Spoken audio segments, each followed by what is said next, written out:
Gimana, Kak?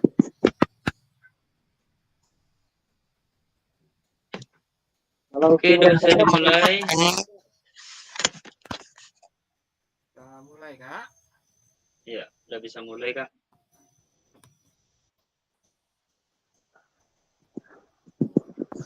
Oke, sambil menunggu rekan-rekan lain, kita berjalan aja mungkin ya, Kak. Oke.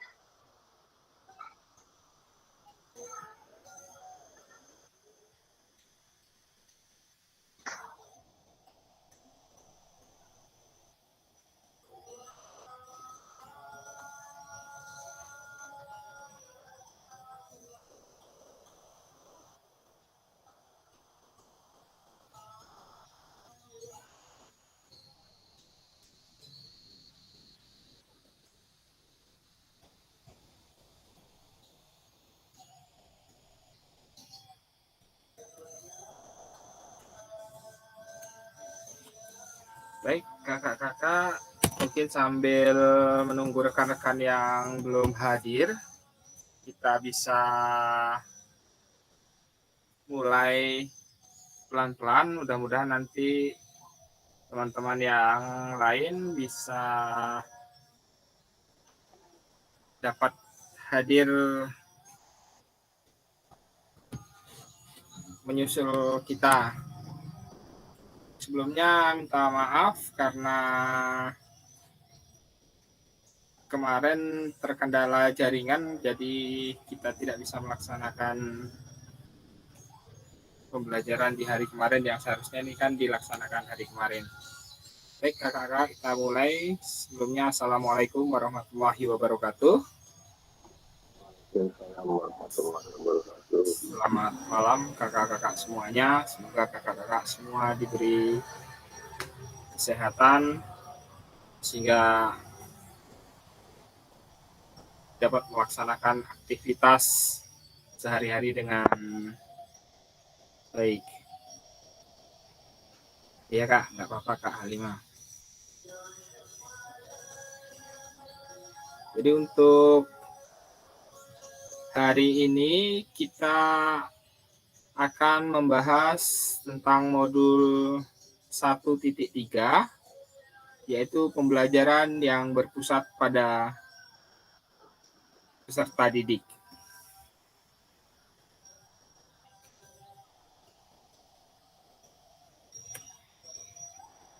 Baiklah, sebelumnya saya akan menyampaikan kesepakatan yang telah kita sepakati di awal, yaitu saat Zoom sebisa mungkin menyalakan kamera, selanjutnya mematikan mikrofon, hadir seutuhnya, menghargai waktu bersama, memaksimalkan fitur chat, klik raise hand sebelum bertanya, dan jika ada gangguan teknis, itu adalah hal yang wajar yang bisa dimaklumi. Baik kakak-kakak, tujuan sesi kita pada hari ini yaitu kakak-kakak diharapkan mampu memahami konsep pembelajaran PJOK yang berpusat pada peserta didik. Kemudian memahami minat peserta didik sesuai karakteristik bidang jasmani, sosial, emosional, mental sesuai usianya. Selanjutnya, menganalisis studi kasus kegiatan pembelajaran PJOK berdiferensiasi.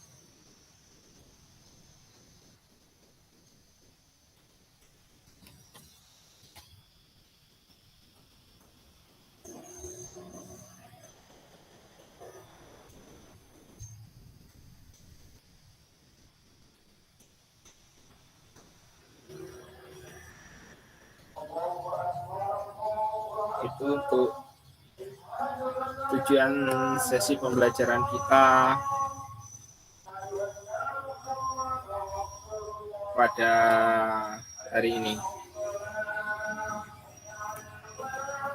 Agenda melakukan refleksi melakukan reply pembelajaran PJOK.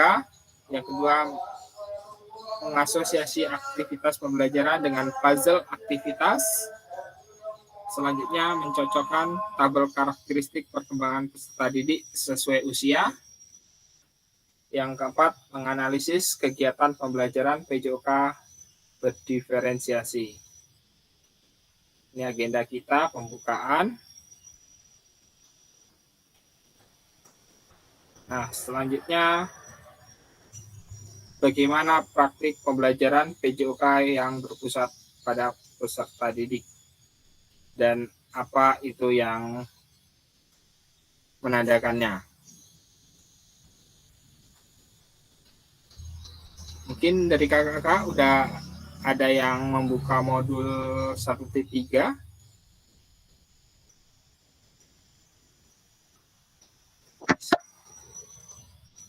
Bisa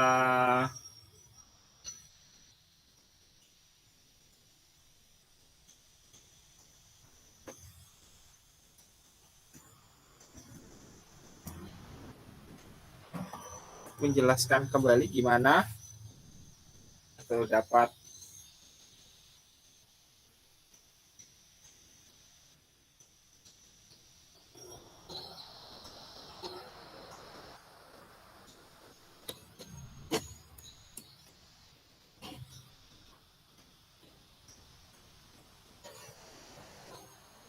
menuliskan jawaban dari pertanyaan tersebut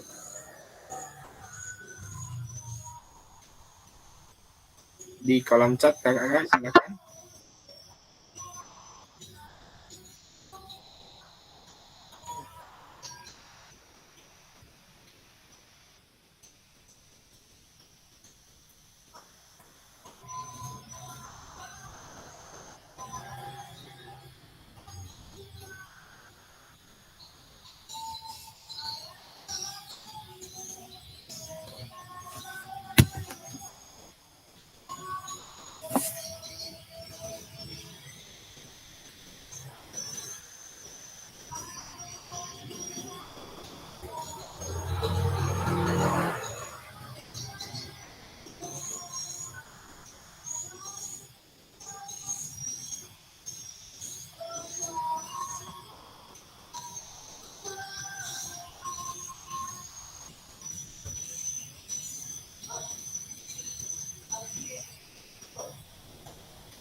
Oke kak, sebelum menjawab pertanyaan, mari kita bayangkan sejenak beberapa hal yang mungkin terjadi di kelas kita. Jadi kita refleksikan kembali sejauh apa pembelajaran yang berpusat pada peserta didik sudah terjadi di kelas kakak-kakak. Apakah peserta yang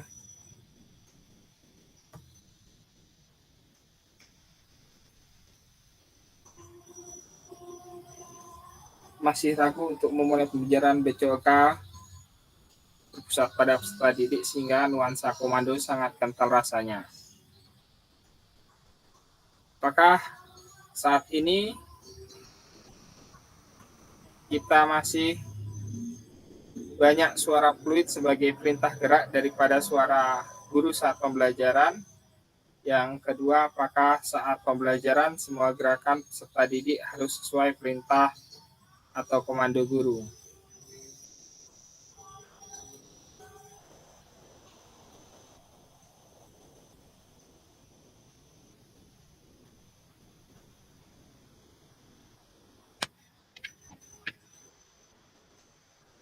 Oke, di sini ada sebuah video nih kakak-kakak.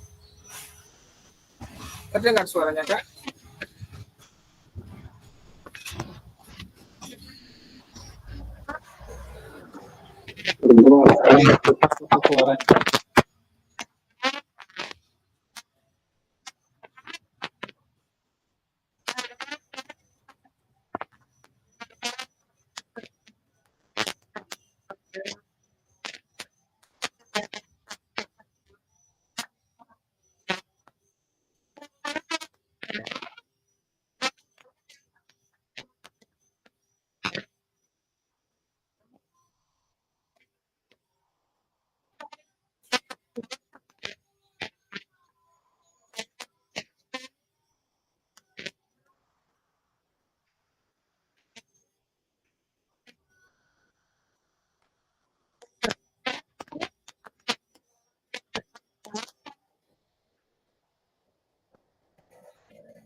Tadi ada sebuah video.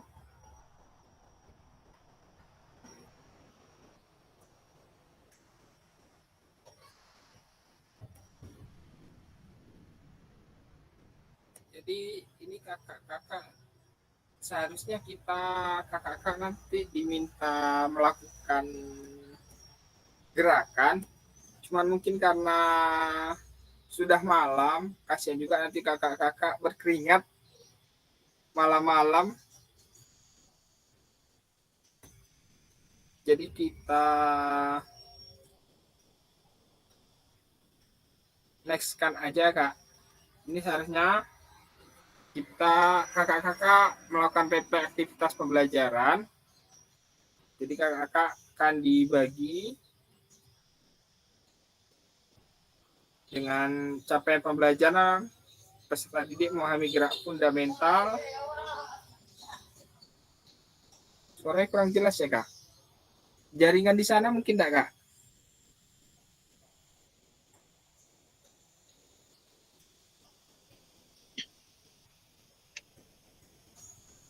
Jaringan mungkin itu kak. Iya kak. Iya. Sepertinya jaringan tuh kak. Rumah Pak Azwar nih dia agak jauh desa nih kak. Susah jaringan. Untuk pembelajaran ini kakak, di malam ini tuh hari ini terusnya kita kakak-kakak melakukan gerakan ini kak, gerakan kombinasi membungkuk, menekuk, jumping jack, lari di tempat, gerakan silang tangan menyentuh jari kaki, loncat di tempat. Cuman karena terus selanjutnya kakak itu akan menghitung denyut nadi. Cuman menurut saya karena ini kita laksanakan malam, kayaknya kita next-kan saja. Mungkin besok di lain waktu bisa kita laksanakan, mungkin di atau tatap pas waktu tatap muka besok kan.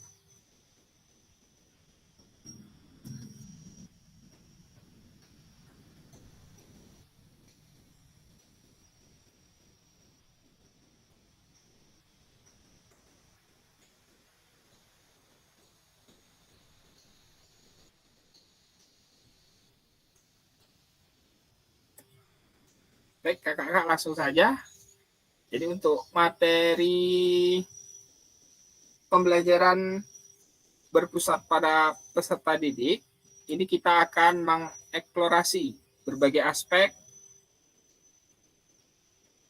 penting dalam pendidikan jasmani olahraga kesehatan yang memungkinkan peserta didik untuk mengambil peran yang lebih aktif dalam pembelajaran mereka. Peran aktif di sini tidak saja dimaksudkan pada aktifnya peserta didik bergerak, tapi lebih dari itu. Jadi peserta didik itu dapat terlibat dalam pembelajaran mulai dari perencanaan, pelaksanaan, bahkan evaluasinya. Jadi melalui upaya-upaya pembelajaran yang berpusat pada peserta didik, diharapkan mampu mengembangkan potensinya secara optimal, baik secara kognitif, efektif, maupun psikomotoriknya.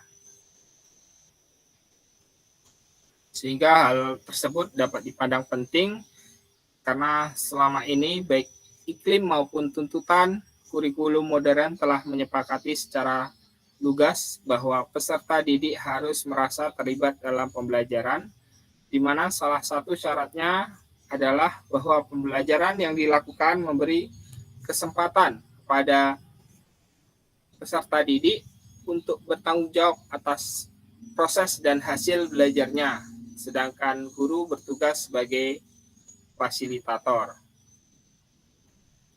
Jadi sebagai guru PJOK, barangkali kakak-kakak sadar bahwa selama ini pelajaran PJOK itu lebih banyak diajarkan dengan format pendekatan yang berpusat pada guru. Artinya seluruh aksi pembelajaran umumnya menempatkan peserta didik sebagai objek, sedangkan semua keputusan akademik dalam pembelajaran PJOK selalu ditetapkan oleh guru PJOK. Barangkali ini pula yang selalu diklaim oleh para ahli pendidikan bahwa pelajaran dan proses pembelajaran belum memberi kesempatan kepada peserta didik untuk merasa terlibat atau turut bertanggung jawab dalam menciptakan suasana belajar yang membuat peserta didik merasa diberdayakan.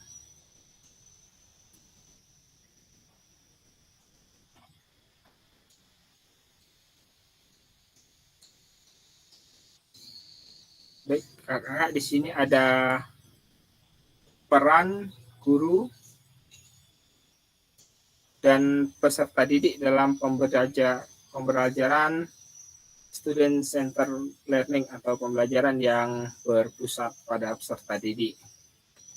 Jadi dalam pembelajaran berpusat pada peserta didik, peran guru itu yaitu bertindak sebagai fasilitator dalam proses pembelajaran, mengkaji kompetensi mata pembelajaran yang harus dikuasai murid pada akhir pembelajaran, merancang strategi dan lingkungan pembelajaran yang dapat menyediakan beragam pengalaman belajar.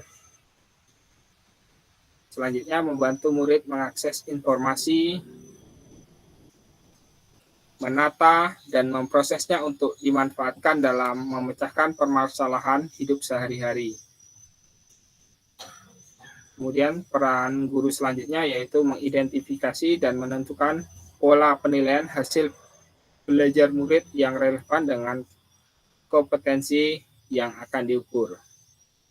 Sedangkan peran peserta didik yaitu aktif dalam proses pembelajaran dengan memberikan gagasan, saran, dan kritik, berpartisipasi dalam merumuskan, mengembangkan, dan proses materi pembelajaran, mengkaji kompetensi dan strategi pembelajaran yang ditawarkan oleh guru, membuat rencana pembelajaran untuk mata pembelajaran yang diikutinya, kemudian secara aktif dalam kelompok maupun individual dengan cara mendengar, membaca, menulis, diskusi, pemecahan masalah, serta terlibat dalam kegiatan berpikir tingkat tinggi seperti analisis, sintetis, dan evaluasi. Tadi peran guru dan peserta didik dalam student center learning atau pembelajaran berpusat pada peserta didik.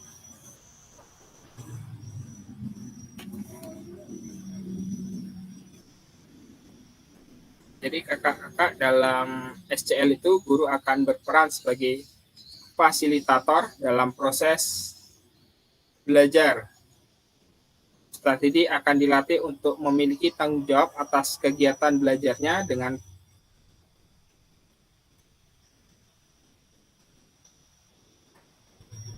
panduan guru sebagai fasilitator agar materi, kegiatan, dan pengukuran pembelajaran masih dalam koridor capaian pembelajaran yang diharapkan. Dalam hal ini, guru dapat mendorong perkembangan peserta didik karena guru bukan satu-satunya sumber belajar. Jadi, siswa bisa belajar dari sumber-sumber belajar yang lain.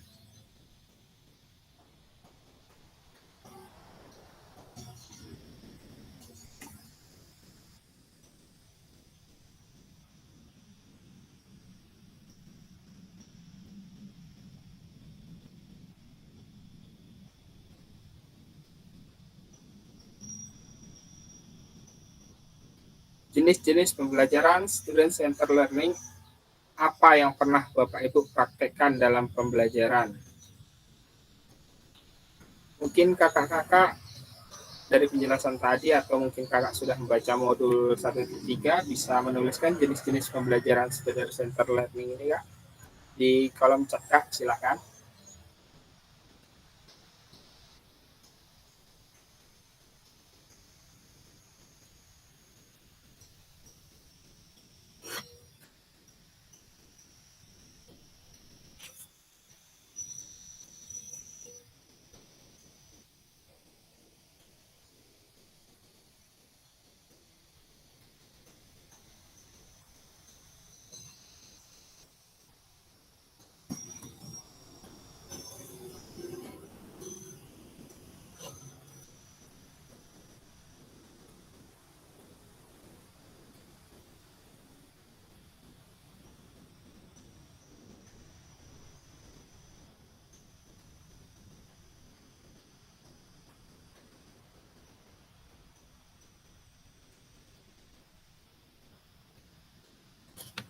Ya kakak-kakak yang bisa menuliskan jenis-jenis pembelajaran student center learning apa yang pernah kakak-kakak praktekkan dalam pembelajaran. Silakan kakak-kakak tuliskan di kolom chat.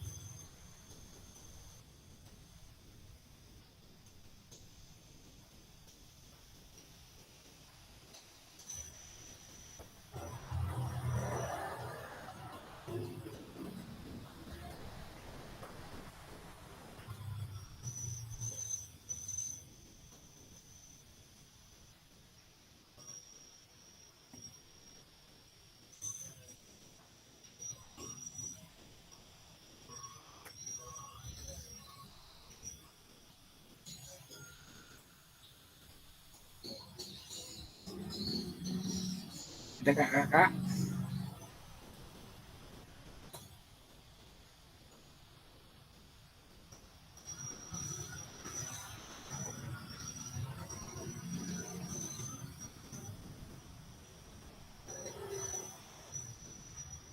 Jadi kakak-kakak untuk jenis-jenis pembelajaran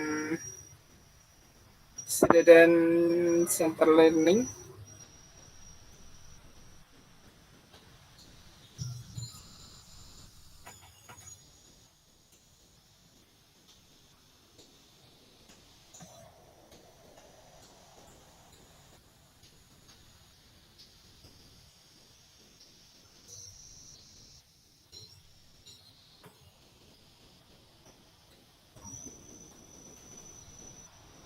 ini sudah ada. Kita lihat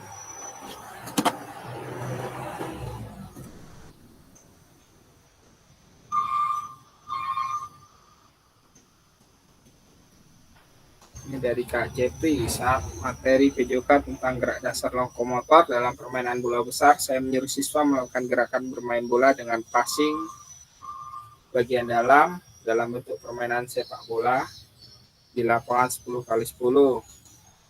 Ya. Kemudian dari Kak Dedi, siswa bekerja dalam proyek jangka panjang yang mengintegrasikan berbagai keterampilan dan mata pelajaran. Mereka harus merancang, menyelidiki, dan menciptakan solusi produk nyata dengan guru sebagai mentor. Ya, bagus jawaban dari kakak-kakak tadi.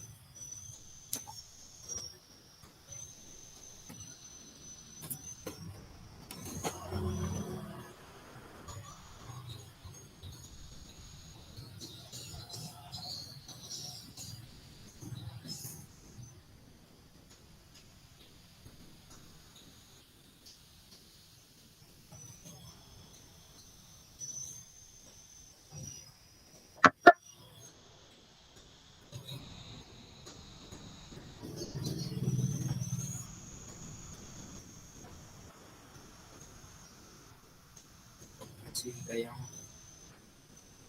bergabung kembali nih, ya.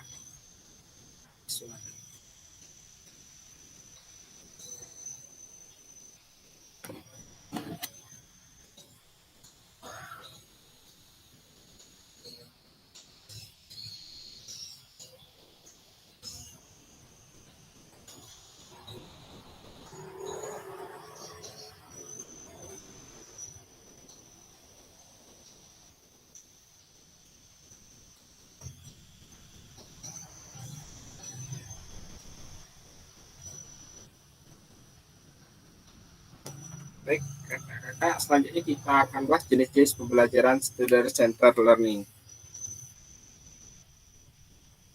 Jadi dalam pembelajaran student center learning atau pembelajaran berpusat pada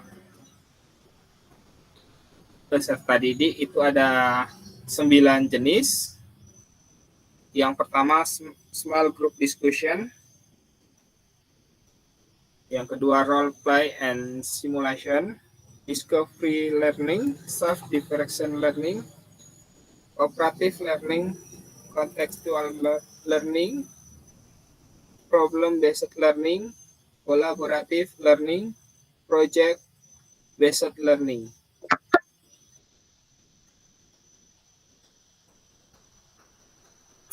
Jadi untuk yang pertama,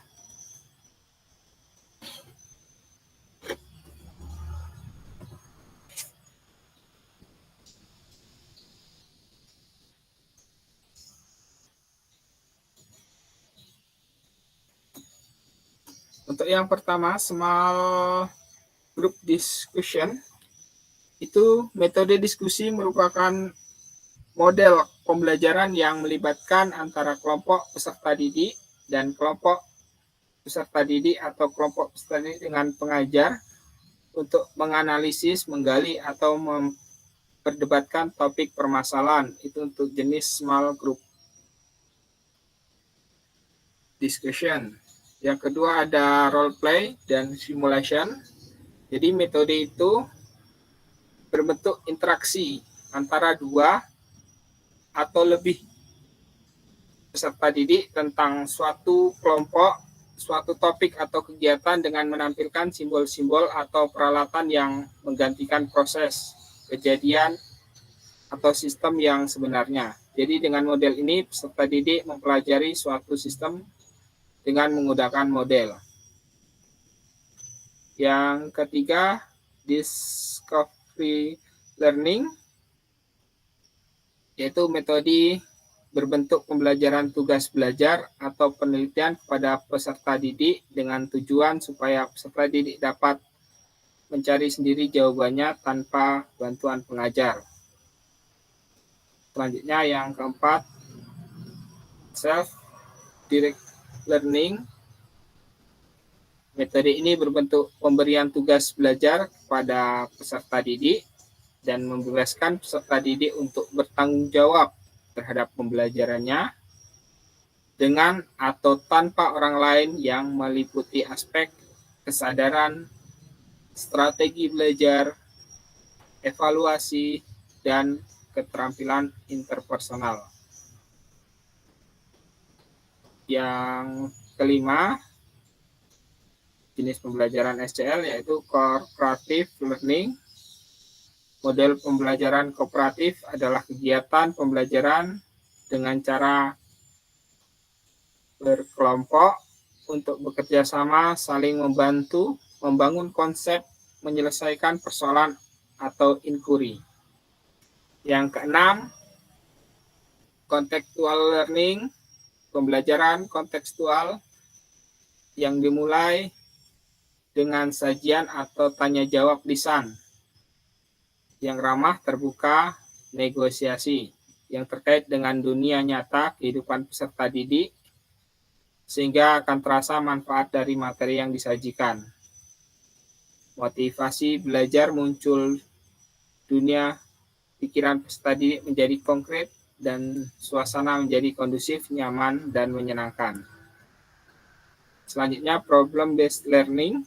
Model pembelajaran ini melatih dan mengembangkan kemampuan untuk menyelesaikan masalah yang berorientasi pada masalah otentik dari kehidupan aktual peserta didik untuk merangsang kemampuan berpikir tingkat tinggi. Kondisi yang tetap harus dipelihara adalah suasana kondusif, terbuka, negosiasi, demokratif, suasana yang nyaman, menyenangkan agar peserta didik dapat berpikir optimal. Jenis-jenis yang selanjutnya yaitu collaborative learning. Jadi metode ini memungkinkan peserta didik untuk mencari dan menemukan jawaban sebanyak mungkin, saling berinteraksi untuk menggali semua kemungkinan yang ada. Dan yang terakhir, project-based learning. Metode pembelajaran ini memberikan tugas-tugas proyek yang harus diselesaikan oleh peserta didik dengan mencari pustaka atau sumber sendiri. Jadi itu tadi jenis-jenis pembelajaran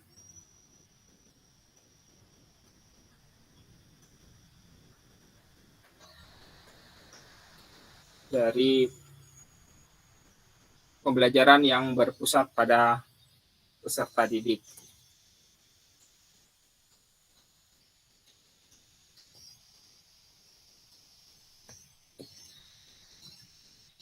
Selanjutnya kakak-kakak, di dalam pembelajaran berpusat kepada peserta didik ini atau student center learning itu ada kelebihan dan kekurangannya. Untuk kelebihannya itu yang pertama, melatih berpikir kritis peserta didik dalam proses pembelajaran. Selanjutnya, pengalaman belajar lebih bermakna karena pengetahuan didapat melalui proses discovery dan inquiry. Kelebihan yang selanjutnya yaitu tiap pembelajaran dan evaluasinya mempertimbangkan karakteristik, minat, kebutuhan, dan latar belakang peserta didik. Sedangkan untuk kekurangannya dari pembelajaran student learning ini yaitu lebih menantang jika diimplementasikan dalam kelas besar. Yang kedua, membutuhkan proses pembiasaan dan dampingan yang akan memakan waktu lama. Dan bagi guru yang belum terbiasa mendengarkan suara peserta didik, butuh kesabaran yang konsisten. Itu tadi kelebihan dan kekurangan dari pembelajaran yang berpusat pada peserta didik. Selanjutnya kakak-kakak kita masuk ke aktivitas 2, karakteristik perkembangan peserta didik.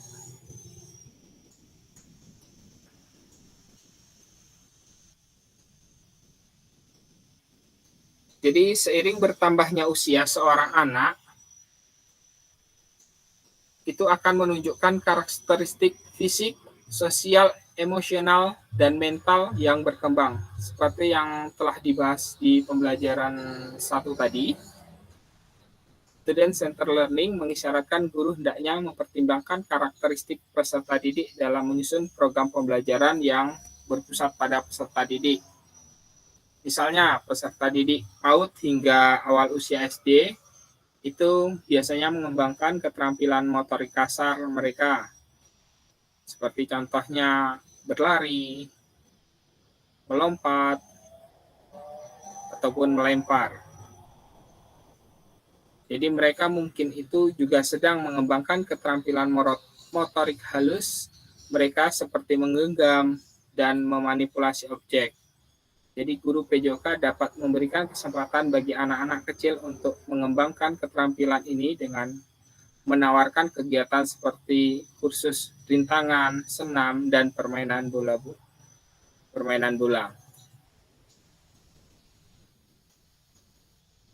Peserta didik mengembangkan keterampilan kerjasama mereka seiring bertambahnya usia. Dalam kerjasama, kemampuan mereka untuk bersaing akan muncul, kemudian mereka akan memulai memahami tentang aturan permainan.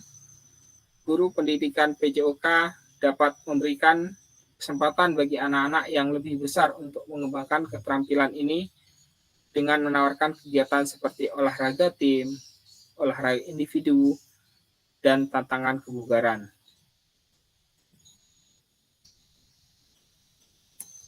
Jadi guru PJOK juga perlu menyadari bahwa tahapan perkembangan karakteristik sehingga mereka dapat merancang kegiatan yang sesuai dengan usia dan kemampuan mereka. Ini akan membantu peserta didik mengembangkan keterampilan fisik, sosial, emosional, mental mereka di lingkungan yang aman dan menyenangkan. Jadi kakak-kakak dalam pembelajaran kedua ini, karakteristik perkembangan peserta didik, itu kakak-kakak akan melihat minat peserta didik berdasarkan karakteristik pengembangan sesuai tahapan, serta bagaimana merencanakan pembelajaran PJOK yang efektif berdasarkan pemahaman tersebut.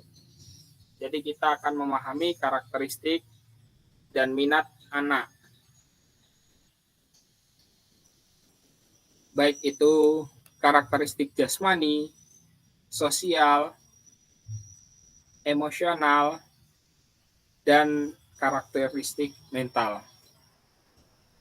Untuk karakteristik jasmani, itu peserta didik yang meliputi pertumbuhan dan perkembangan tubuh, serta keterampilan motorik kasar dan halus mereka. Sedangkan untuk karakteristik sosial, peserta didik yang meliputi kemampuan untuk berinteraksi dengan orang lain, membentuk hubungan, dan bekerja sama. Selanjutnya, karakteristik emosional, peserta didik yang meliputi kemampuan anak untuk memahami dan mengelola emosi mereka. Terakhir, karakteristik mental, peserta didik meliputi kemampuan anak untuk belajar berpikir memecahkan masalah. Jadi dengan memahami minat dan karakteristik peserta didik, kakak-kakak diharapkan dapat menciptakan pengalaman belajar yang menarik dan relevan dalam membantu peserta didik mengembangkan potensi mereka secara optimal dalam bidang PJOK. Dan juga kakak-kakak akan diajak untuk memahami kembali dan mempertimbangkan berbagai karakteristik peserta didik untuk merancang bahan ajar, materi pembelajaran, cara mengajar, dan evaluasinya sesuai dengan perkembangan karakteristik jasmania, emosional, mental, sosial peserta didik. Jadi peserta didik di sekolah itu berkembang pada tingkatan yang berbeda-beda. Apa yang mungkin terjadi, mungkin menjadi tantangan yang baik untuk anak yang lebih besar, mungkin menjadi terlalu sulit atau membosankan untuk anak yang lebih kecil. Jadi setiap kelompok peserta didik juga sangat mungkin memiliki minat yang berbeda-beda berdasarkan beberapa anak kegiatan yang aktif, kompetitif, sementara yang lain lebih suka kegiatan yang santai ataupun kooperatif.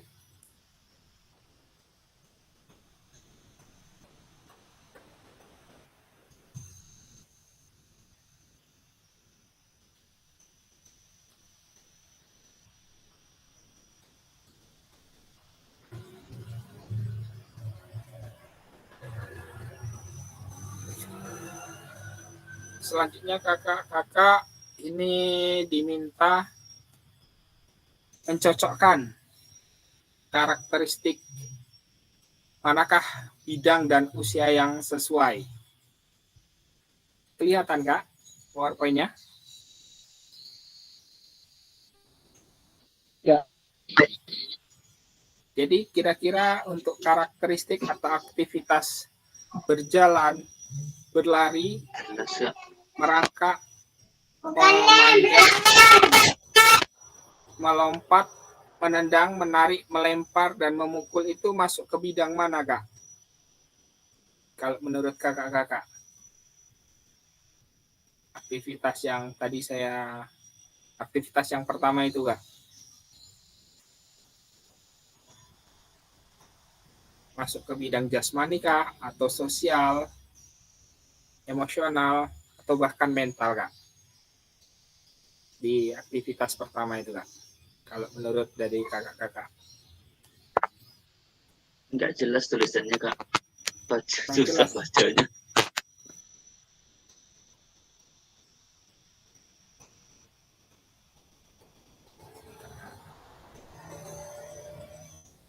Nah, ini Kak, mungkin bisa lebih jelas. Ya, sudah jelas sekali kali ini, Kak. Nah, jadi kegiatan berjalan, berlari, merangkak, memanjat, melompat, menendang, menarik, melempar, dan memukul bola itu masuk ke bidang mana, Kak? Kira-kira jasmani kah? Atau sosial, emosional, mental? Ini dari Kak Jepri tadi menjawab jasmani. Gimana untuk kakak yang lain? Apakah sama atau setuju dengan Ya, setuju. Masuk di kategori bidang jasmani. Kalau untuk di usianya Kak, kira-kira masuk usia mana? Ataukah 0 sampai 2 tahun, 3 sampai 4 tahun, 5 sampai 6, 6 sampai 12 atau 12 sampai 18. Kalau untuk dipraktikkan bisa sampai 5 sampai 6 tahun ya Kak. Dengan berjalan, berlari, merangkak, memanjat. Menurut saya. 5 sampai ke 6 tahun. Ya. Mungkin ada kakak-kakak yang lain? Oh, dari Kak Halimah ini ada 3 sampai 4 tahun.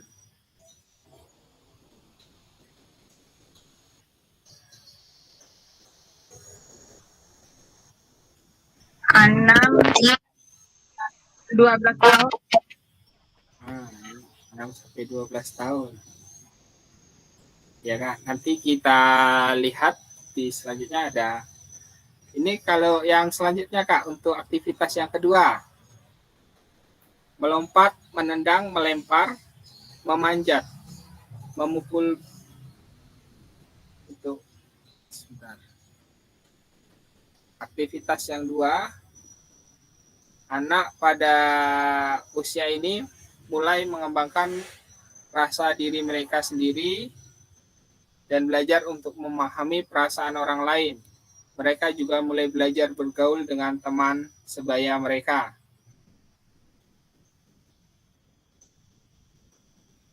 Kira-kira masuk kemana tuh Kak? Ke sosial, Kak Halimah. Mungkin ada kakak-kakak yang lain? Dari Kak Dedi mungkin, kira-kira untuk yang kasus aktivitas kedua ini, karakteristik kedua, sosial. Ya, sosial Kak. Untuk usianya Kak? 6 sampai 12 tahun. 6 sampai 12 tahun. Sosial, Kak. Untuk aktivitas ketiga Kak, kira-kira lah kemana Kak? Jadi mereka mulai mengalami emosi yang lebih intens seperti kemarahan, kesedihan, dan kecemburuan. Mereka juga mungkin mulai mengalami tekanan teman sebaya dan tantangan sosial lainnya yang dapat mempengaruhi emosi mereka. Dari Kak Halimah ini sosial, Kak Dedi Irawan mental, Kak Jeffrey masuk di mana ini kira-kira Kak Jeffrey untuk aktivitas karakteristik yang kedua nih, yang ketiga?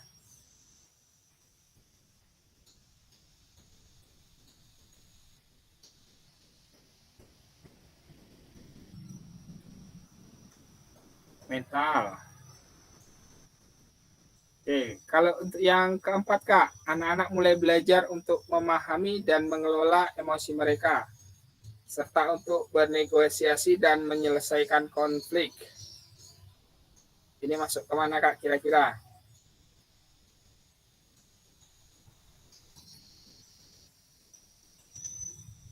Ke mental, Kak Halimah.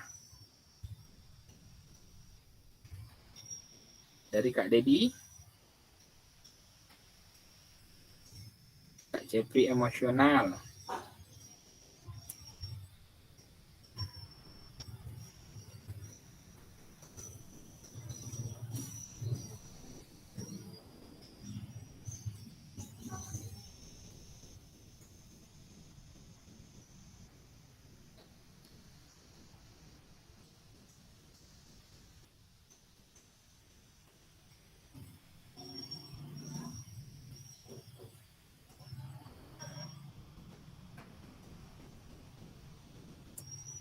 Ya, jadi di sini Kak,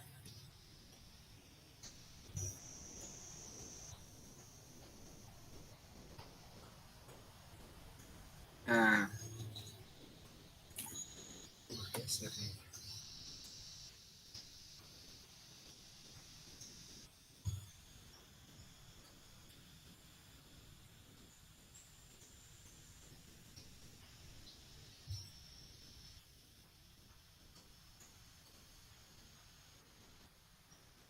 Ya, ini Kak.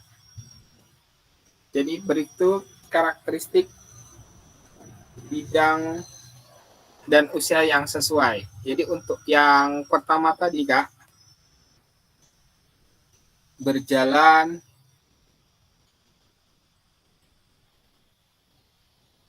berlari, merangkak, memanjat, melompat, menendang, menarik, melempar, dan memukul bola itu masuk ke bidang jasmani. Untuk usianya itu masuk ke usia 0 sampai 2 tahun. Dan anak pada usia ini, yang selanjutnya yang kedua itu masuk ke bidang sosial. Itu untuk anak usia 5 sampai 6 tahun. Dan selanjutnya karakter aktivitas yang ketiga itu masuk ke bidang emosional untuk anak usia 6 sampai 12 tahun, dan yang keempat itu masuk ke mental untuk usia anak 6 sampai 12 tahun juga Kak.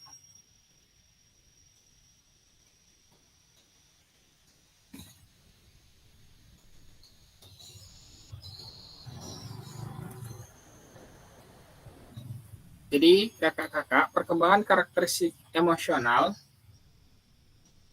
seorang pakar David L.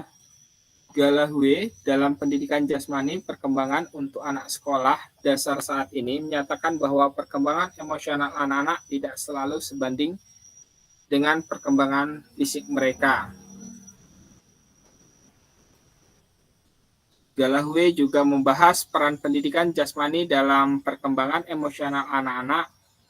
Dia percaya bahwa pendidikan jasmani dapat memberikan anak-anak kesempatan untuk dapat belajar tentang emosi mereka sendiri dan emosi orang lain. Dia juga percaya bahwa pendidikan jasmani dapat membantu anak mengembangkan keterampilan sosial emosional yang penting untuk dapat bertahan di sekolah dalam kehidupan.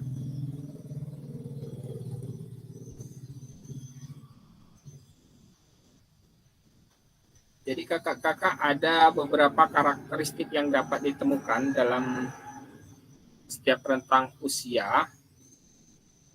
Itu yang pertama usia sampai 1 sampai 2 tahun, itu anak-anak pada karakteristik yang dapat ditemukan, yaitu anak-anak pada usia itu memulai belajar untuk berbagi, berempati, dan mengikuti aturan. Mereka juga mulai mengembangkan keterampilan komunikasi mereka. Untuk anak usia 3 sampai 4 tahun, itu ada karakteristik yaitu pada anak usia tersebut 3 sampai 4 tahun itu terus mengembangkan keterampilan sosial mereka. Mereka juga mulai belajar untuk bekerja sama dengan orang lain dan menyelesaikan konflik. Sedangkan untuk anak-anak pada usia 5 sampai 6 tahun itu mulai mengembangkan rasa diri mereka sendiri dan belajar untuk memahami perasaan orang lain. Mereka juga mulai belajar untuk bergaul dengan teman sebaya mereka. Untuk anak pada usia 7 sampai 11 tahun itu terus mengembangkan keterampilan sosial mereka. Mereka juga mulai belajar untuk membentuk hubungan yang lebih intim dengan teman sebaya mereka. Sedangkan untuk anak usia 12 sampai 18 tahun itu anak mengalami perubahan fisik dan emosional yang besar. Hal ini dapat mempengaruhi perkembangan keterampilan sosial mereka. Namun pada usia ini anak-anak juga mulai belajar untuk memahami dan mengelola emosional mereka serta untuk bernegosiasi dan menyelesaikan konflik. Jadi bagaimana guru PJOK itu menciptakan lingkungan yang aman dan sportif agar peserta didik mengembangkan keterampilan sosial mereka ada beberapa langkah yang dapat kakak-kakak laksanakan saat melaksanakan kegiatan PJOK. Yang pertama, untuk menciptakan lingkungan yang aman dan sportif, itu kakak-kakak bisa menetapkan aturan yang jelas dan tegas kepada peserta didik. Jadi peserta didik perlu tahu apa yang diharapkan dari mereka dalam hal perilaku sosial. Yang kedua, hindari membanding-bandingkan peserta didik. Membanding-bandingkan satu sama lain dapat membuat mereka merasa tidak aman dan tidak dihargai. Perhatikan peserta didik secara individual untuk memastikan bahwa mereka semua merasa dihargai dan diberdayakan. Yang selanjutnya, berikan apresiasi kepada peserta didik menunjukkan perilaku positif. Jadi kita beri pujian yang dapat membantu peserta didik merasa dihargai dan termotivasi untuk terus mengembangkan keterampilan sosial mereka.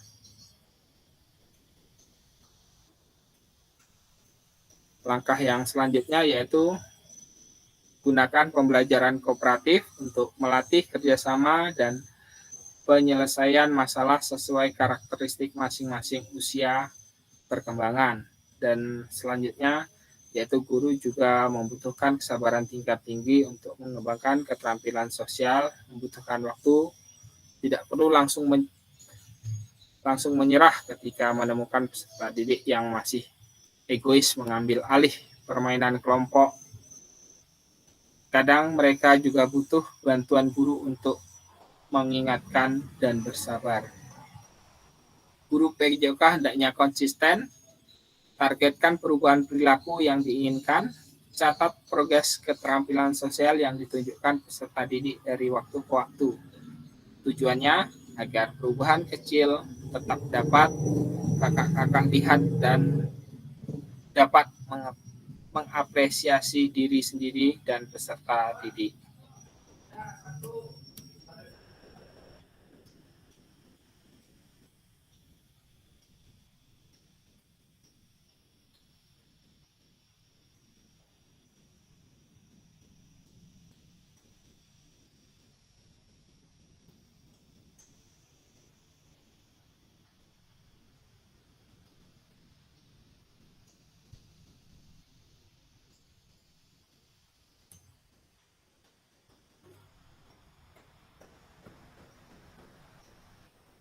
Selanjutnya kakak-kakak ada tadi perkembangan karakteristik mental,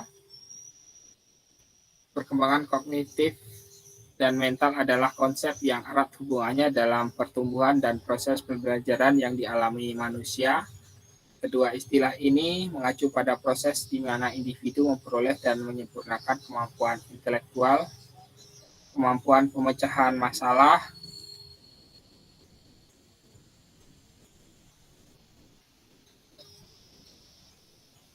dan proses berpikir mereka. Jadi pada dasarnya pengembangan kognitif merupakan bagian dari pengembangan mental. Dalam banyak konteks inilah perkembangan kognitif dan perkembangan mental sering digunakan secara bergantian, namun perkembangan kognitif sendiri merupakan bagian dari perkembangan mental. Keduanya bervariasi tergantung pada kerangka teoritis yang dibahas. Pengembangan kognitif yang merujuk pada pertumbuhan dan penyempurnaan kemampuan intelektual dan proses berpikir sering menjadi aspek kunci dari apa yang dianggap dalam istilah yang lebih luas, yaitu pengembangan mental.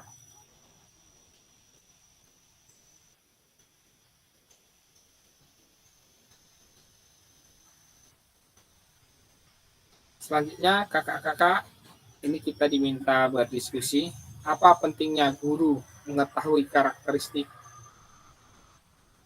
dari peserta didik. Silahkan kakak-kakak tulis di kolom chat dari dua soal ini. soal pertama, apa pentingnya guru mengetahui karakteristik peserta didik? Yang kedua, bagaimana cara mengakomodasi berbagai karakteristik dan minat peserta didik dalam pembelajaran?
Ini ada dari Kak Jeffrey. Untuk apa pentingnya mengetahui karakteristik peserta didik untuk menentukan model pembelajaran yang tepat yang menguntungkan bagi siswa. Ya, bagus Kak. Mungkin ada lagi yang lain dari kakak-kakak?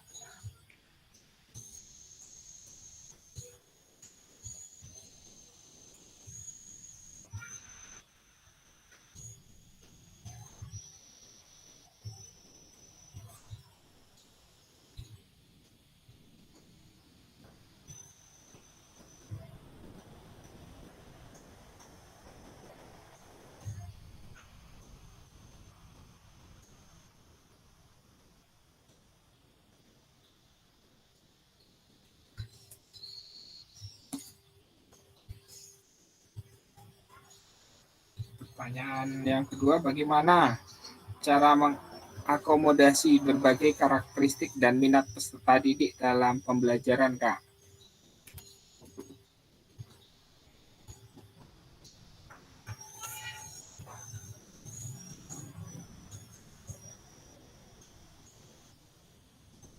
Yang kedua, Kak Jeffrey menjawab menekankan pentingnya kesamaan hak dalam belajar sehingga siswa mau menerima cara belajar temannya. Ya, mantap Kak. Dari Kak Dedi, ini ada juga memberikan bimbingan yang tepat, pemahaman tentang latar belakang sosial, emosional, dan kognitif. Siswa membantu guru memberikan dukungan yang dibutuhkan baik dalam hal akademis maupun pengembangan mental. Dari Kak Halimah, untuk penyusunan pembelajaran, setiap siswa memiliki gaya belajar, minat, tingkat kemampuan yang berbeda-beda. Dengan memahami karakteristik, dapat menyusun perencanaan pembelajaran yang sesuai dengan kebutuhan individu maupun kelompok.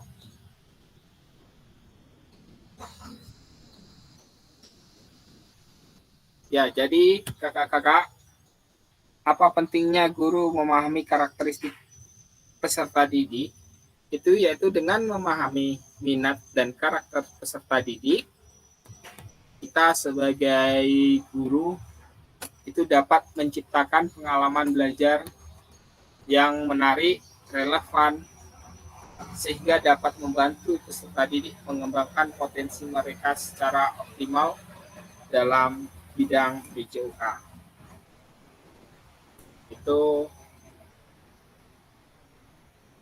peran kita dalam mengetahui karakteristik peserta didik. Selanjutnya, bagaimana cara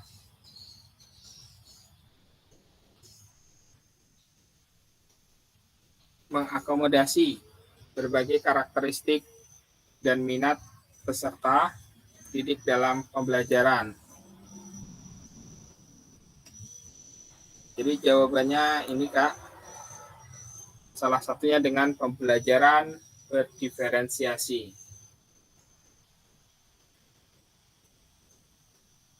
Selanjutnya kakak-kakak kita masuk pembelajaran yang ketiga, yaitu pembelajaran berdiferensiasi dalam PJUK.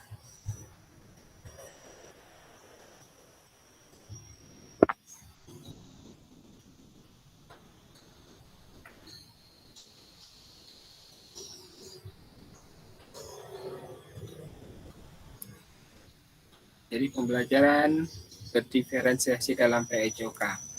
Jadi Ki Hajar Dewantara telah menyampaikan bahwa maksud dari pendidikan adalah menuntun segala kekuatan kodrat yang ada pada anak-anak agar mereka sebagai manusia maupun anggota masyarakat dapat mencapai keselamatan dan kebahagiaan yang setinggi-tingginya.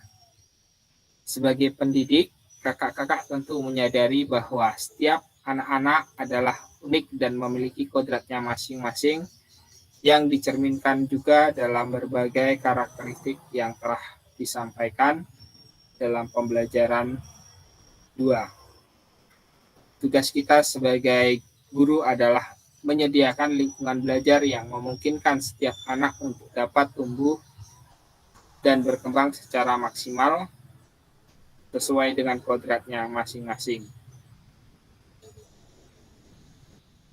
Dengan begitu, guru dapat berpartisipasi dalam memastikan bahwa dalam proses pembelajaran, anak-anak tersebut merasa aman dan bahagia.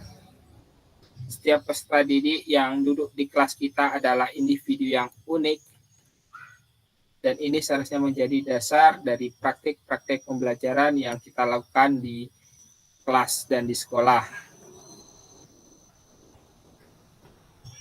serta menjadi kerangka acuan saat mengevaluasi praktek pembelajaran kita. Seperti yang dibahas dalam pembelajaran 2 tadi, setiap peserta didik di kelas kakak-kakak mungkin memiliki karakteristik jasmani, sosial, emosional, dan mental yang berbeda-beda. Jadi untuk mengakomodir kebutuhan peserta didik yang beragam, berdasarkan karakteristiknya, salah satunya strategi yang paling efektif yang dapat digunakan adalah pembelajaran berdiferensiasi atau differentiated learning.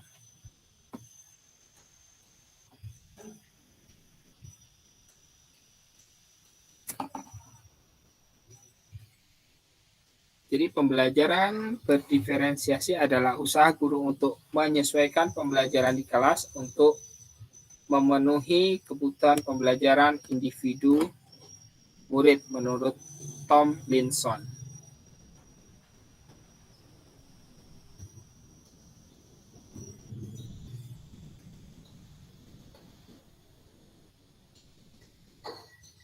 Jadi kakak setiap harinya tanpa disadari, kakak-kakak diharapkan dengan berbagai macam keberagaman, di saat yang bersamaan kakak-kakak juga harus melakukan banyak pekerjaan atau membuat keputusan dalam satu waktu. Kakak-kakak mungkin pernah berada dalam posisi kita ketika membantu sebagian kecil peserta didik yang mengalami kesulitan melakukan lompat jauh. Di saat yang bersamaan, sebagian peserta didik lain dengan lancar menyelesaikannya. Akibatnya, kakak-kakak tidak bisa mengontrol aktivitas semua peserta didik. Seorang guru akan senantiasa menuntun berbagai karakteristik anak dengan berbagai cara, sehingga kemampuan untuk melakukan banyak tugas sekaligus ini secara natural sebenarnya dimiliki oleh guru. Kemampuan ini banyak yang tidak disadari oleh para guru karena begitu alaminya. Hal ini terjadi di kelas dan betapa terbiasanya guru menghadapi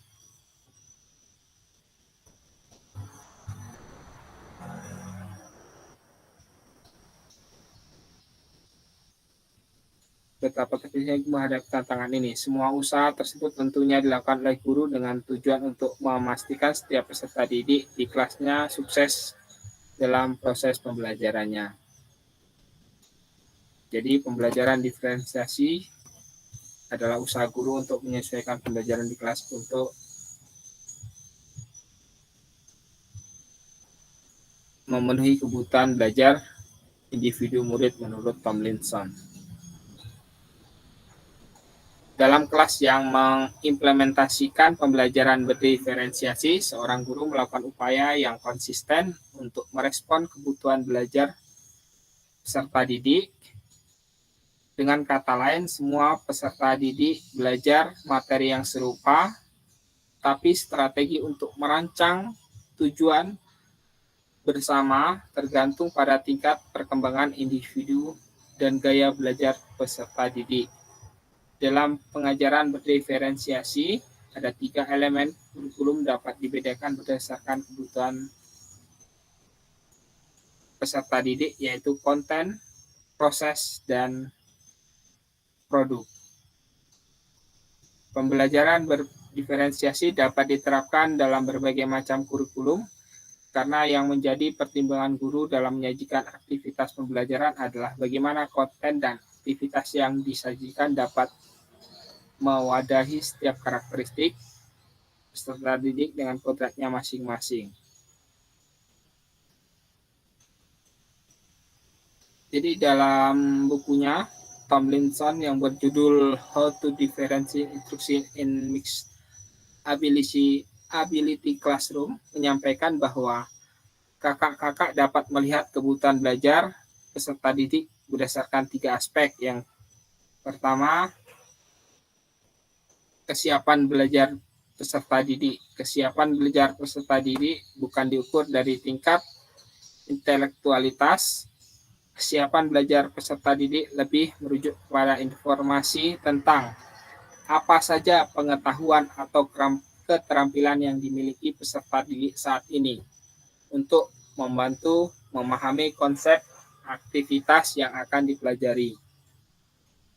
Terus selanjutnya dalam pembelajaran PJOK apa saja dasar dan pengalaman aktivitas olahraga yang pernah atau sudah dikuasai peserta didik sebagai dasar dari aktivitas pembelajaran yang dilakukan. 3. Perkembangan karakteristik jasmani, emosional, sosial, dan mental untuk mendukung setiap aktivitas yang dirancang berdasarkan kurikulum.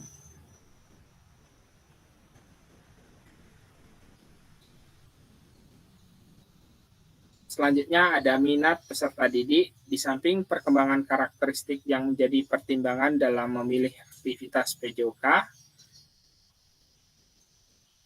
guru juga perlu mengetahui sifat anak yang secara alamiah memiliki keinginan-keinginan yang manusiawi.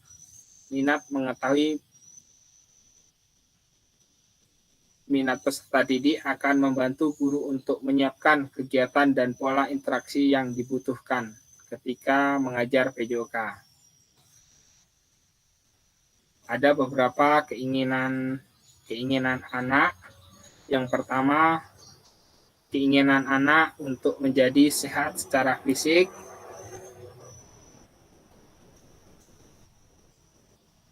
sehat dan menarik,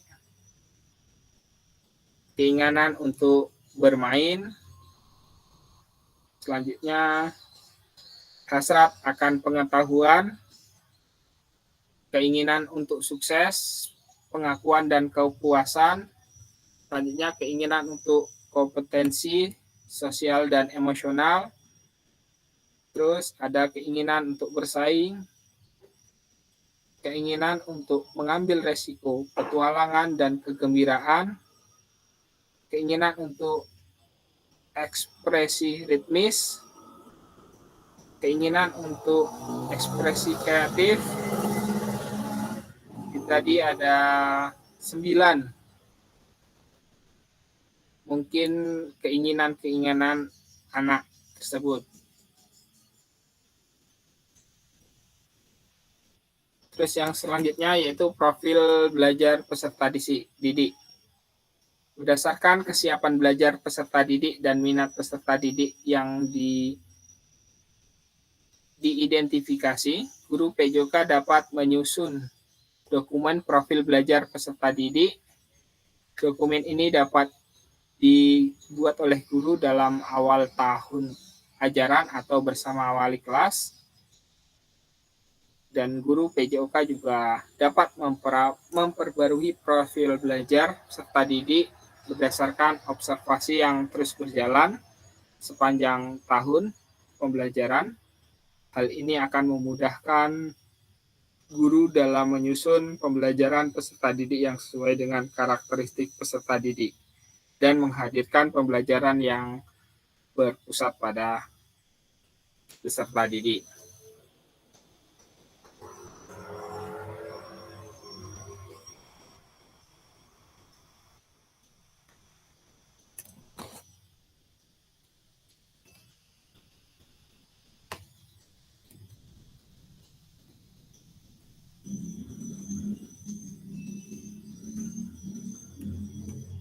Jadi berdasarkan dokumen profil belajar di atas, guru dapat membuat kategori.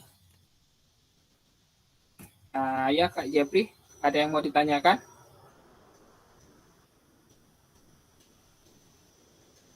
Kak Jepri?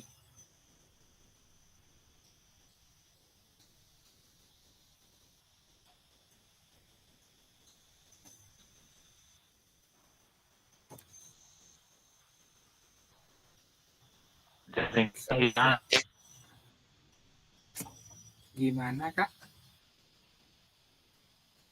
Dan hilang.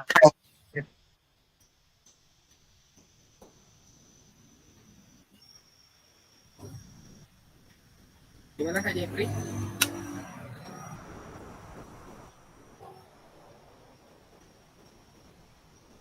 Jaringan? Ya nggak apa-apa Kak. Nanti Kak seandainya terlempar, usahakan untuk bisa bergabung kembali Kak.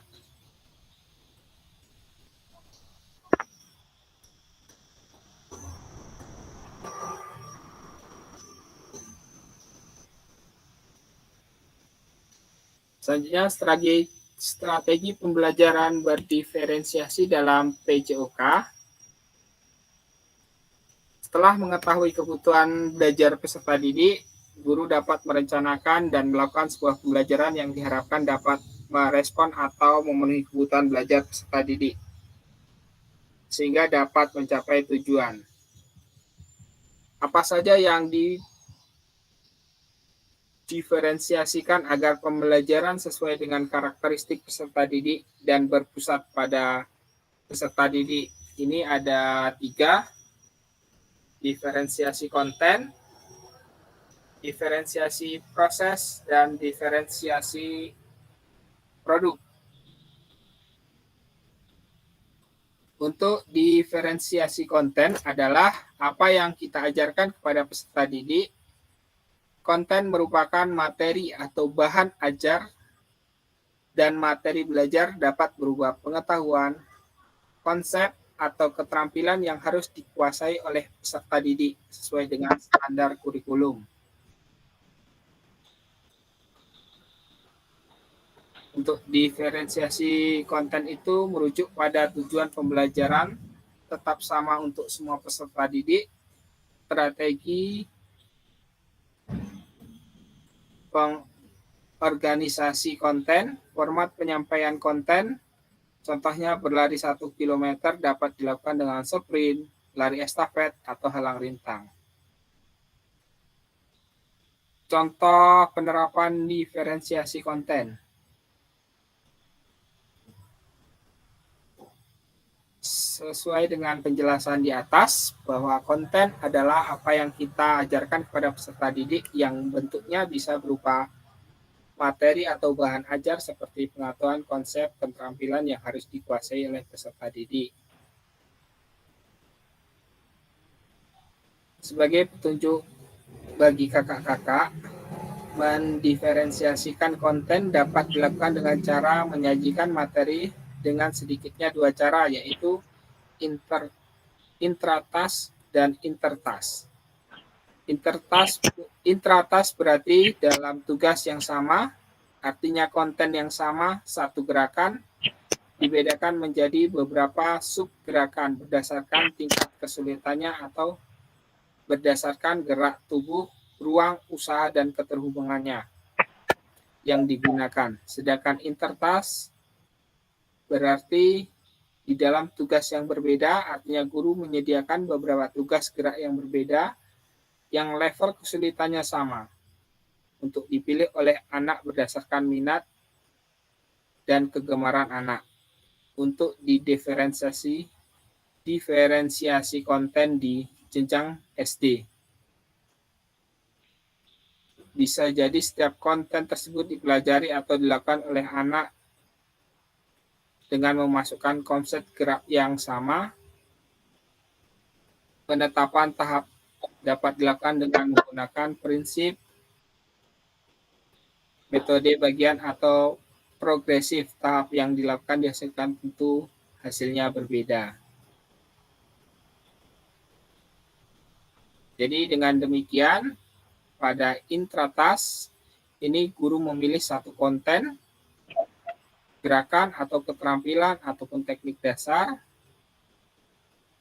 Sedangkan pada intertas, guru menyediakan konten utama yang berbeda-beda yang ditawarkan untuk dipilih dan dipelajari kelompok-kelompok anak secara bersama dalam pos-pos yang berbeda. Yang kedua, diferensiasi proses merujuk pada strategi membedakan proses yang harus dijalani oleh peserta didik untuk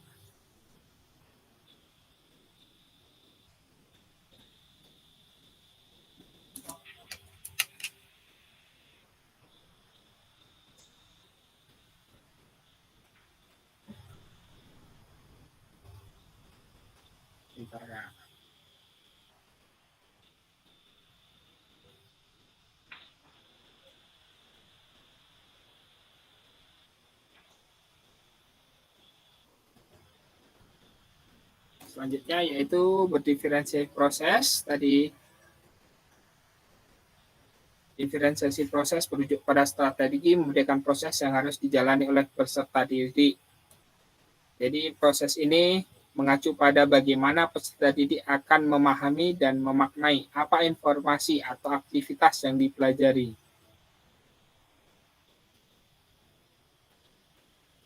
Jadi bagaimana kebutuhan tersebut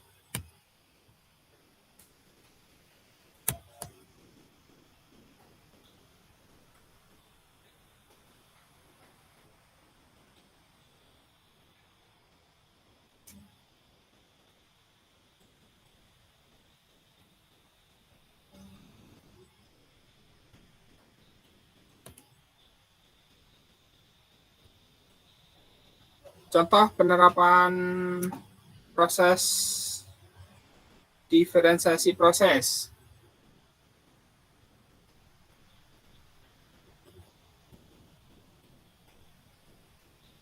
Itu dapat dilakukan dengan menerapkan pembelajaran dengan menggunakan metode pendekatan, strategi, dan cara mengajar, gaya mengajar yang berbeda.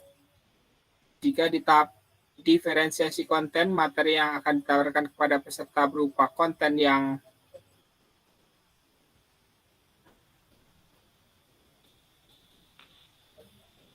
berbeda-beda dengan cara intratas dan intertas. Misalnya dalam memilih gaya mengajar untuk mengajar gerak atau konten yang sudah ditentukan di atas, guru dapat melakukan dengan gaya mengajar inklusi.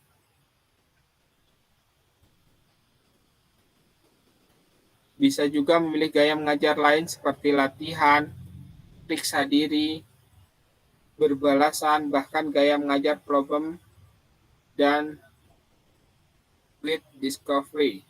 di mana peserta didik bisa diatur dalam pos-pos yang berbeda.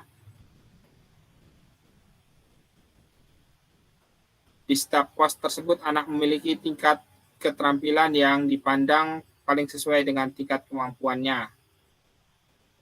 Dan mereka boleh mencoba untuk pindah ke pos lain untuk menguji tingkatan yang paling sesuai dengan dirinya. Selanjutnya yang ketiga yaitu diferensiasi produk, yaitu cara peserta didik menunjukkan apa yang telah mereka ketahui, pahami, dan mampu melakukan selama periode pembelajaran tertentu. Produk merupakan hasil pekerjaan atau unjuk kerja yang harus ditunjuk oleh peserta.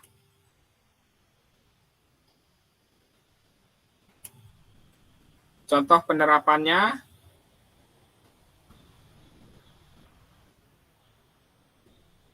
yaitu penerapan tes atau asesmen otentik, di mana peserta didik diminta menunjukkan hasil pembelajaran yang diperoleh oleh peserta didik masing-masing. Peserta didik tentu tidak akan mencapai hasil yang seragam, yang bisa jadi sangat ditentukan oleh kemampuan dan gaya belajar mereka juga.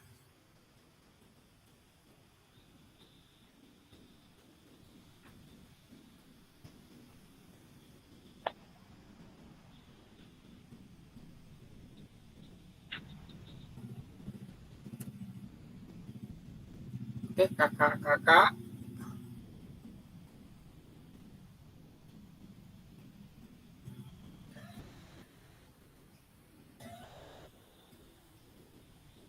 Di akhir, setelah membaca dan berdiskusi situasi pembelajaran 1, 2, dan contoh langkah-langkah pembelajaran berdiferensiasi, pada LMS kakak-kakak nanti ada pertanyaan, adakah kendala yang kakak alami dalam melakukan proyek pembelajaran diferensiasi, yang kedua gagasan baru apa yang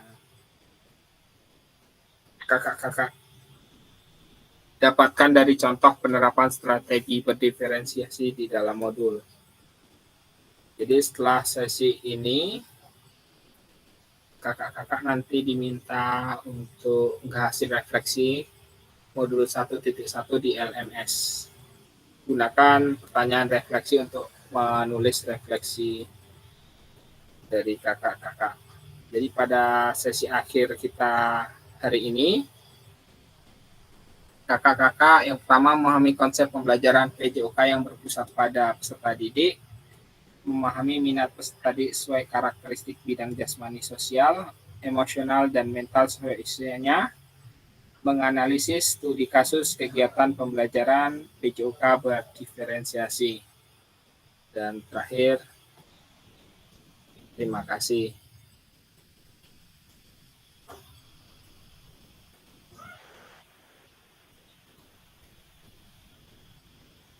Untuk kakak-kakak, saya kembali mengingatkan, kakak-kakak diminta untuk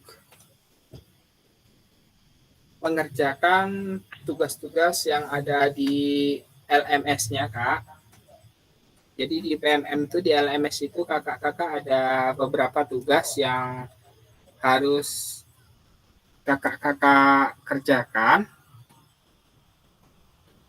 Ini seperti contoh, sudah ada beberapa dari kakak-kakak yang sudah mengerjakannya. Itu dari Kak Halimah, Kak Siti Aisyah, Kak Jepri, Kak Iswan, dan Kak Khairul Reza itu sudah mengerjakan di LMS-nya sampai modul 1.3 kalau tidak salah. Sedangkan kakak-kakak yang lain mungkin masih belum. Jadi diharapkan kakak-kakak untuk bisa mengerjakan atau membuka modul-modul yang ada di LMS tersebut, Kak. Karena penilaian di LMS tersebut juga dibutuhkan untuk menentukan kelulusan dari kakak-kakak.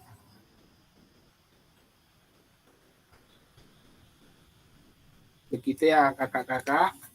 Dan sebelumnya saya ingin bertanya sebentar Kak.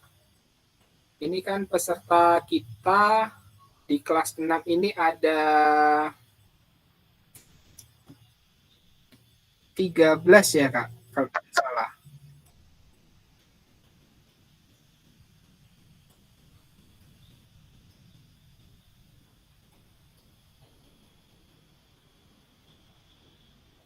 Ada 13, sedangkan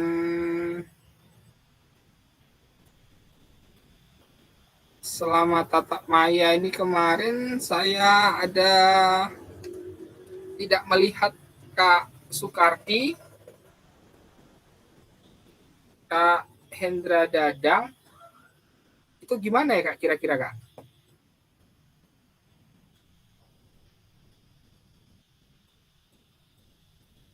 Ada kakak-kakak mungkin ada yang punya kontaknya bisa dihubungi Kak. Mohon maaf Pak, kemarin sudah saya jumpa sama Pak Kardi kan, suruh gabung di untuk kajian. Kemarin dia katanya, tapi kelanjutannya saya nggak tahu.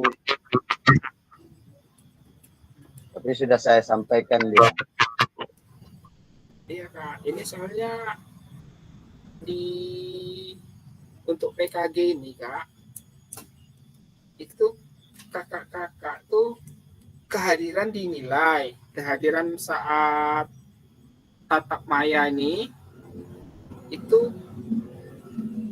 maksimal paling banyak itu kakak-kakak tidak mengikutinya hanya 2 kali Kak. Jadi ada jatah kakak-kakak bisa tidak mengikuti, tapi itu hanya 2 kali. Lebih dari itu kakak-kakak mungkin dari kehadirannya nanti akan bermasalah Kak. Jadi ini sudah 4 kali ini kita melaksanakan tatap maya ini. Kak Sukardi, Kak Hendra Dadang, kemudian Kak Asep Awaludin ya Kak kalau nggak salah. Itu kayaknya belum pernah hadir ya Kak.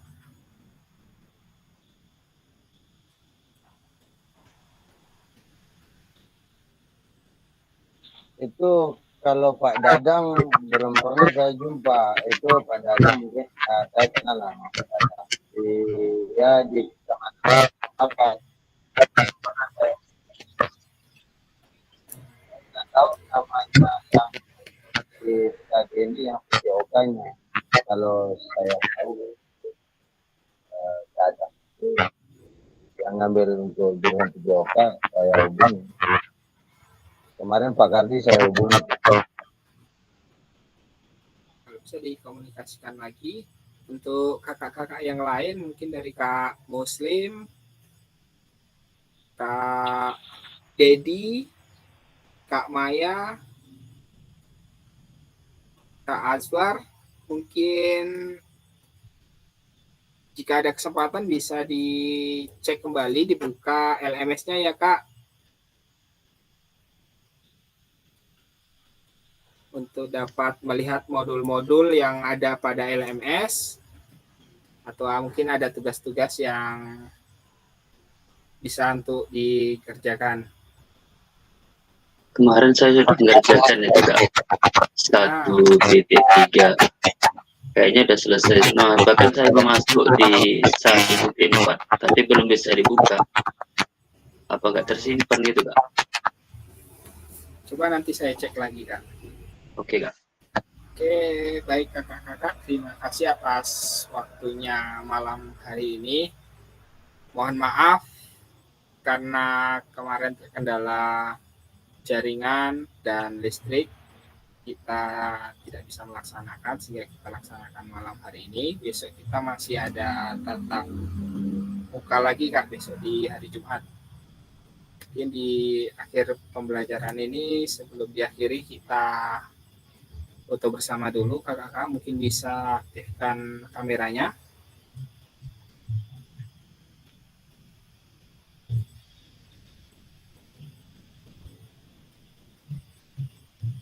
Satu, dua, tiga.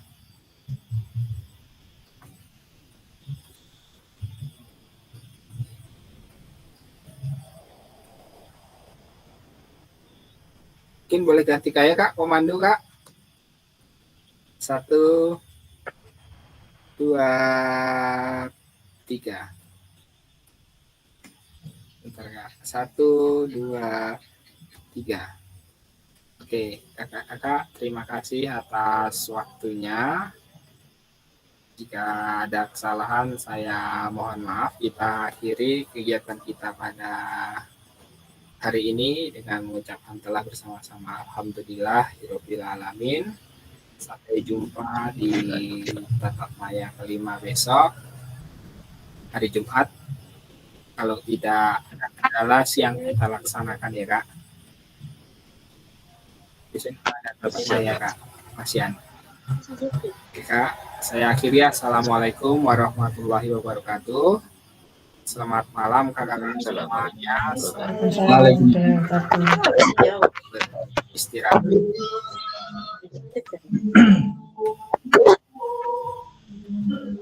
Waalaikumsalam warahmatullahi wabarakatuh. Ureja. Oh, silen. Ajar ya, kamu muncul wajah.